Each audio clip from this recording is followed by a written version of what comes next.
Corbett व Ramnagar one प्रभाग की सीमा पर रामनगर गर्जिया नेशनल हाईवे 309 मार्ग पर एक बाघ ने घास काट रही 40 वर्षीय महिला लीला देवी पर हमला कर दिया, जिसमें महिला के सीने पर, कान पर, गर्दन पर बाघ के नाखूनों के गंभीर निशान हैं। महिला का उपचार रामनगर के रामदत्त जोशी संयुक्त चिकित्सालय में चल रहा है। आपको बता दें कि शाम लगभग 6 बजे 3 महिलाएं घास काट रही थी। इसी बीच बाघ ने लीला देवी पर हमला कर दिया। बाघ लीला देवी को जंगल की ओर ले जाने लगा। इसी बीच बड़ी बहन तारा देवी ने संघर्ष करते हुए अपनी बहन को पकड़ लिया और बाघ से संघर्ष करने के बाद अपनी बहन को बचा लिया। तारा देवी कि हाँ वहाँ आ टाइगर टाइगर आते दबो ये पकड़ दी। मैं हल्ला करो, मैं डंडा उठाए एक मैं ऐसे पकड़ के लाई। बाग से हटाया? हाँ बाग से हटाया मैंने, फिर डंडा से मैंने हट हट हट हट हट हट हाँ ऐसे के डंडा से हटाया मैंने। फिर इसको मैंने ऐसे ऐसे पकड़ा, मैं लाई घसीट के। मेरे को ले जाएगा तो दोनों को ले जाएगा। फिर हम बाग से मुंह से आप? हाँ बाग के मुंह से खींच के लाई।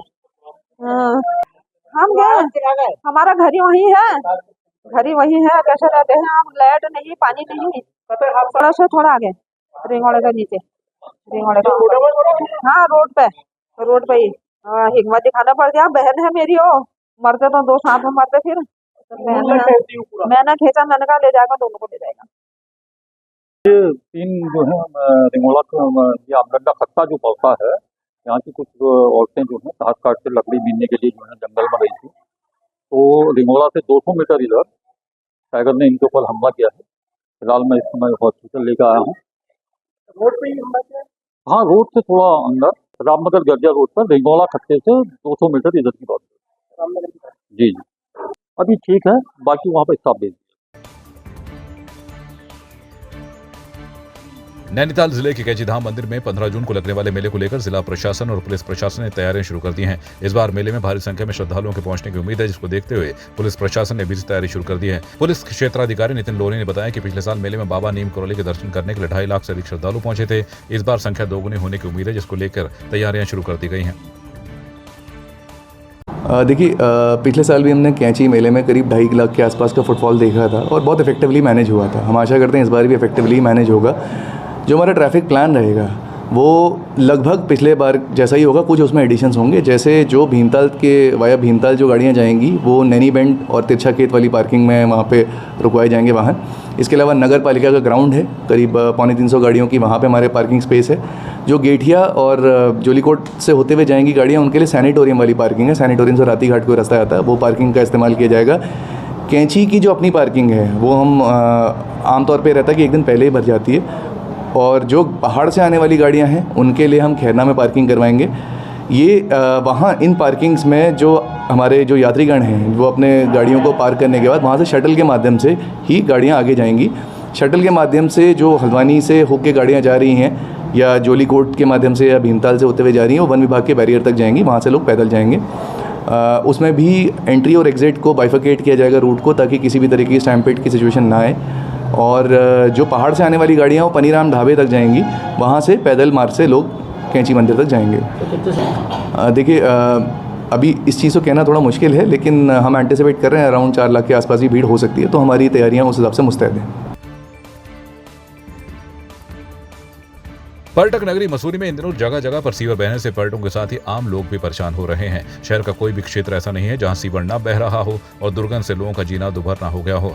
रामा देवी इंटर कॉलेज मार्ग पर कई दिनों से सीवर बह रहा है, जिससे स्कूली बच्चों के साथ ही अध्यापक भी परेशान हैं। वहीं माल रोड में भी सीवर बहने से पर्यटकों और आम लोगों को खासी परेशानी हो रही है। मोतीलाल नेहरू मार्ग, बड़ा मोड़ के साथ ही किंग और कई अन्य मार्गों पर आए दिन सड़कों पर बहने वाले सीवर से पर्यटक नगरी मसूरी की छवि धूमिल हो रही है। लगभग 1 सप्ताह से ज़्यादा परेशानी देख रहे हैं हम। यद्यपि इस रोड का बुरा हाल तो पहले से ही रहा है, बरसात के अंदर भी पीछे नाले सारे ब्लॉक हो चुके हैं, लगातार पानी बहता रहता है, लेकिन ये सीवर की व्यवस्था जो है 4-5 दिन से ज़्यादा दिखाई दे रही है और बहुत ज़्यादा ओवरफ्लो हो रहा है। जबकि इस क्षेत्र में स्थानीय निवासियों के साथ साथ पर्यटक भी, क्योंकि यहाँ पर काफ़ी होटल भी खुल चुके हैं, पर्यटक भी काफ़ी बड़ी संख्या में नजर आ रहे हैं। स्कूल भी यहाँ पर बहुत सारे हैं, बचपन स्कूल है, इंटर कॉलेज है, म्यूजिकल्स भी है, तो लगातार बच्चों का चलना दूभर हो रहा है। गार्जियन भी लगातार छोटे बच्चों के साथ आते हैं, सभी लोग अत्यंत परेशानी में है।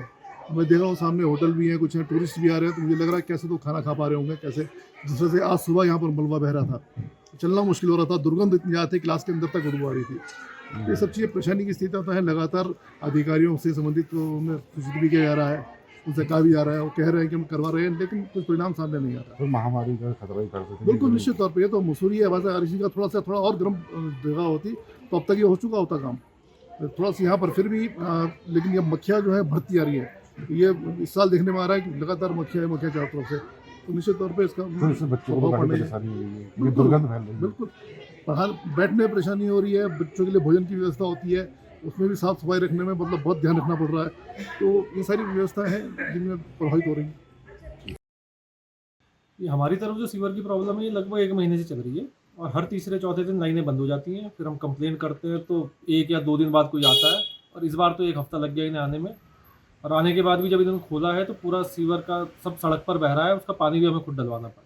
तो स्कूल भी है यहाँ पे, यहाँ पर स्कूल है, छोटे बच्चे हैं, प्ले स्कूल है, 2 होटल्स हैं, टूरिस्ट परेशान हो रहा है। वो मसूरी से क्या इंप्रेशन लेके वापस जाएगा कि मसूरी में क्या हालत। अरे हमारे एरिया की नहीं, पूरे शहर की हालत आप देखें, पूरे शहर में सीवर इसी तरह से बह रहे हैं।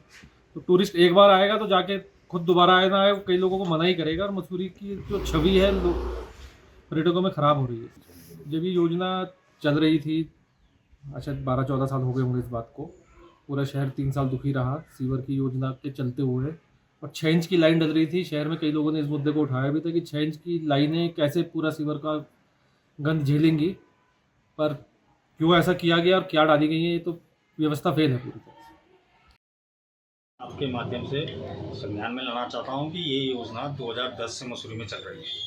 आज 14 साल वर्ष पूर्ण होने के पश्चात भी आज भी जो सीवर लाइन की योजना है वो अधर में है। एसटीपी प्लांट जो बनने थे वो अधर में है। सीवर लाइन जो जिस कदर बिछाई गई है, सिर्फ 6 इंची का पाइप डाल के पूरी मसूरी को लोड उस पर डाला जा रहा है। आप भी देख रहे हैं कि निरंतर मसूरी की जनसंख्या में भी वृद्धि हो रही है।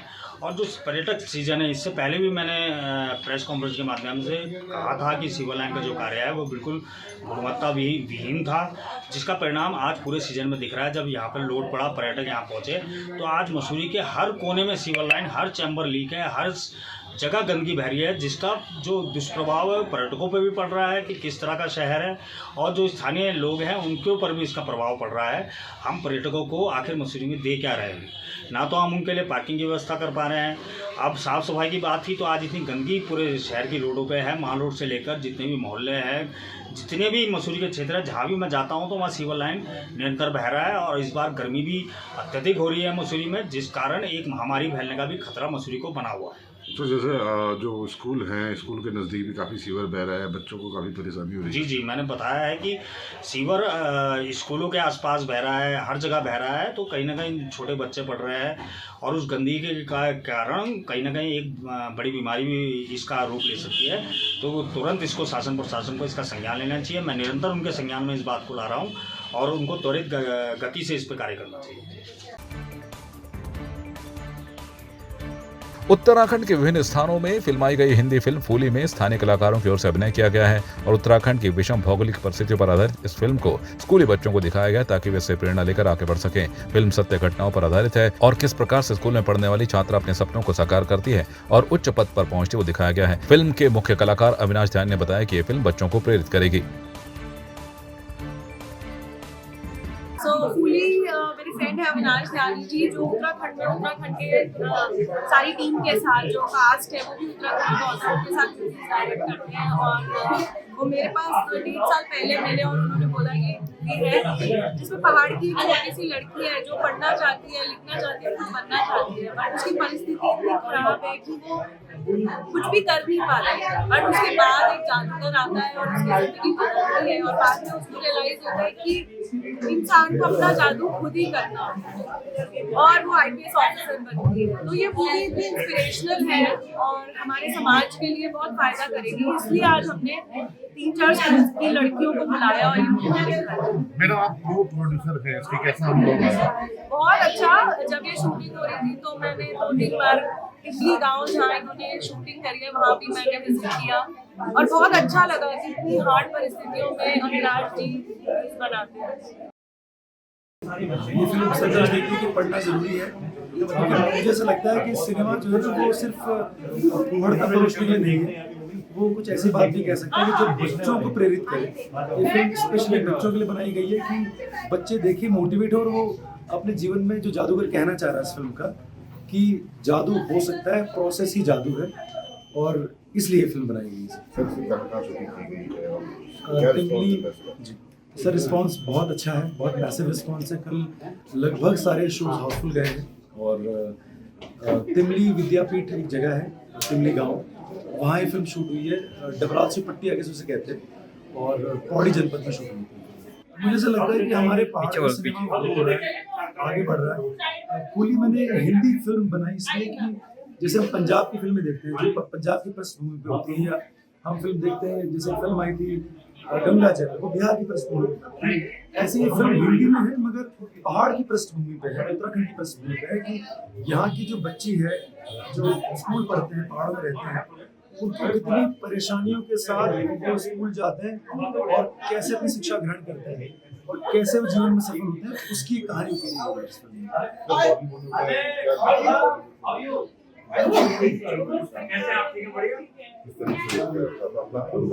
मुझे ऐसा लगता है सर, जो हमारा, मैं बॉलीवुड तो नहीं कहता, एक बड़ा अजीब सा शब्द लगता है मुझे, इंडियन सिनेमा जो है वो बहुत अच्छी फिल्में बना रहा है अभी।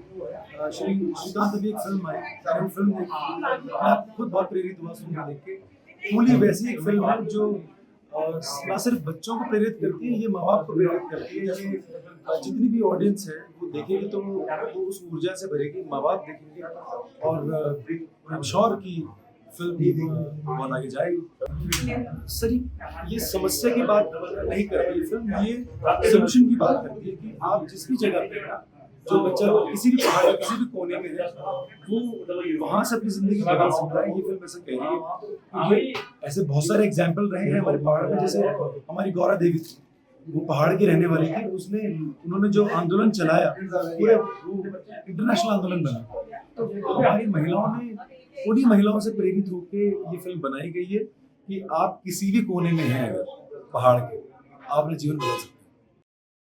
मैंने अप्लाई किया है और पुलिस में बड़ी इंस्पायर हुई हूँ क्योंकि मैं पहाड़ से आती हूँ, तो मुझे ऐसा लगा है कि कोई ऐसी चीज़ नहीं होती हमारी लाइफ में जिसे हम फेस करके आगे नहीं बढ़ सकते हैं। कोई चीज़ मुश्किल नहीं है अगर हम यकीन कर लें कि हमें आगे बढ़ना है और फेस करना है। क्योंकि जब मैंने फिल्म में काम किया तो मैंने आपसे पहले कभी एक्टिंग नहीं की है, मैंने कैमरे के सामने कभी एक्ट नहीं किया है, तो ये भी मेरे लिए एक बड़ा टास्क था कि मेरे को पूरी फिल्म शूट करनी है और मैं मेन कैरेक्टर हूँ। मेरा जो वर्क है वो पूरी टीम का वर्क है, अगर हम एक मिस्टेक करेंगे तो सारी टीम की मेहनत जो होगी वो बेकार हो जाएगी। तो मैंने सीखा है टीम वर्क क्या चीज़ होती है, लाइफ में आगे अपनी कठिनाइयों को फेस करके कैसे बढ़ा जाता है।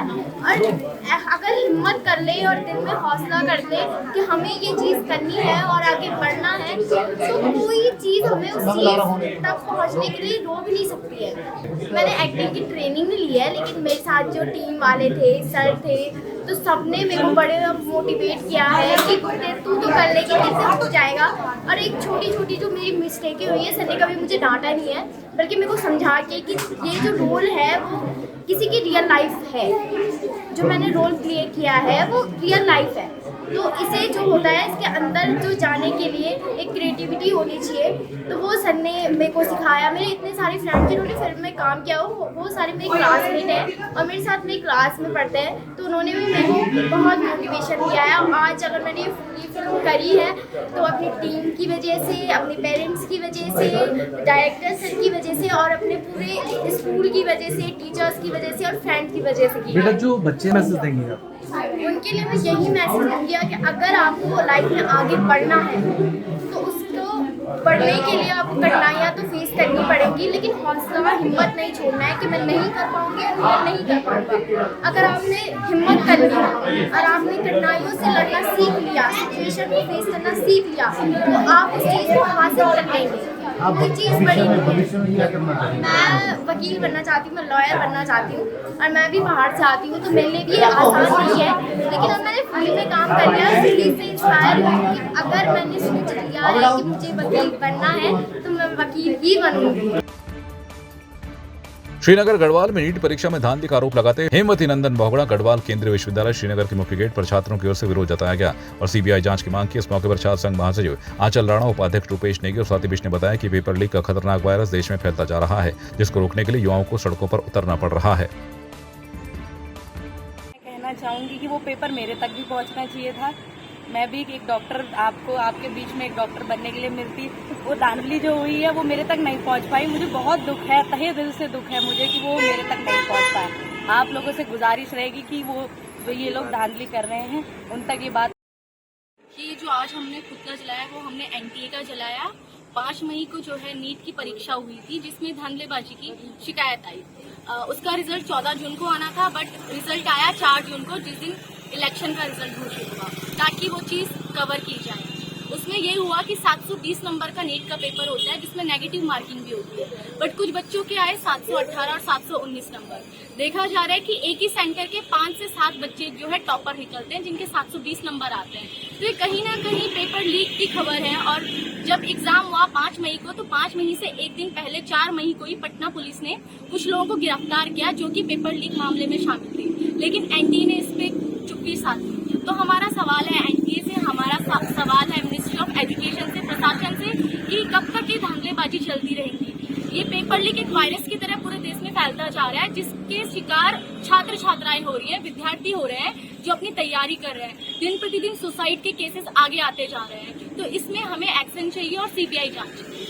प्रशासन से हम यही कहेंगे कि युवाओं की जब तक आप बात नहीं सुनोगे, युवाओं को जब तक उत्पीड़ित करोगे, तो यही चीज होती रहेगी। और जिस दिन युवा पूरा रोड बंद कर देगा, जिस दिन युवा शक्ति आगे रोड में आने लग जाएगी, उस दिन सरकार शायद उस टाइम अपना आंखें खोलेगी। जैसे कि हम सभी लोगों को पता है कि जो नीट की परीक्षा होती है, ये ऐसी परीक्षा जो 12th के बाद स्टूडेंट MBBS के लिए देता है। और नीट की परीक्षा के लिए बहुत सारे छात्र बड़ी मात्रा में गैप भी लेते हैं। 1 साल 2 साल का अगर बच्चा गैप ले रहा हो, लास्ट में उसको पता चल रहा है कि पेपर लीक हो गया है, और लीक होने के बाद कुछ बच्चे, कुछ चंद अमीर लोग उसको पैसे में खरीद ले रहे हैं, तो ऐसे में उनका मनोबल कहीं ना कहीं गिरता है। और ये आने वाले भविष्य में जो डॉक्टर्स हम लोगों को मिलने हैं, ये जो डॉक्टर हम लोगों को मिलने वाले हैं, कहीं ना कहीं इसमें बहुत बड़ी धांधली है और इसका मुआवजा पूरे देश को भरना पड़ेगा। इसलिए हम लोग इसकी CBI जांच कर रहे हैं और आगे से या तो NTA को इसको बिल्कुल खारिज कर दिया जाए, और या फिर इसके अलावा अगर NTA इस एग्ज़ाम को करवाती है तो इसमें बिल्कुल सख्ती बरतनी चाहिए। मैं समझता हूँ कि ये इसलिए हो रहा है क्योंकि जो भी लोग इसमें लुप्त पाए जा रहे हैं उनके लिए कोई विशेष सज़ा नहीं है। अगर हम वेस्टर्न कंट्रीज में देखें तो इस प्रकार की चीज़ें नहीं होती, क्योंकि उनकी सज़ा इतनी हार्ड रहती है। हम लोगों को तो हम लोग देख रहे हैं कि हकम सिंह को जेल हो रही है और वो कुछ समय वो जेल ऐसी हो रही है वो कभी भी बाहर आ जाएगा। तो इस प्रकार की अगर घटना होती है तो मैं समझता हूँ कि कहीं ना कहीं उनको कड़ी सजा का प्रावधान होना चाहिए, तभी जाके ये चीज़ें रुक सकती है। सर, इस प्रकार के चाहे स्टेट लेवल पे हो चाहे सेंट्रल लेवल पे हो, अगर कोई भी परीक्षा होती है तो कहीं ना कहीं छात्रों को सड़कों पे आना पड़ेगा और सरकार छात्रों के सामने झुकेगी। आपकी इस पर क्या राय है, हमें कमेंट कर जरूर बताएं। इसके साथ ही आप हमारे YouTube चैनल को सब्सक्राइब कीजिए। आप हमें Facebook, Instagram, Twitter और कू ऐप पर फॉलो भी कर सकते हैं। और संवाद 365 के साथ एक क्लिक में जुड़ने के लिए डाउनलोड कीजिए संवाद 365 ऐप।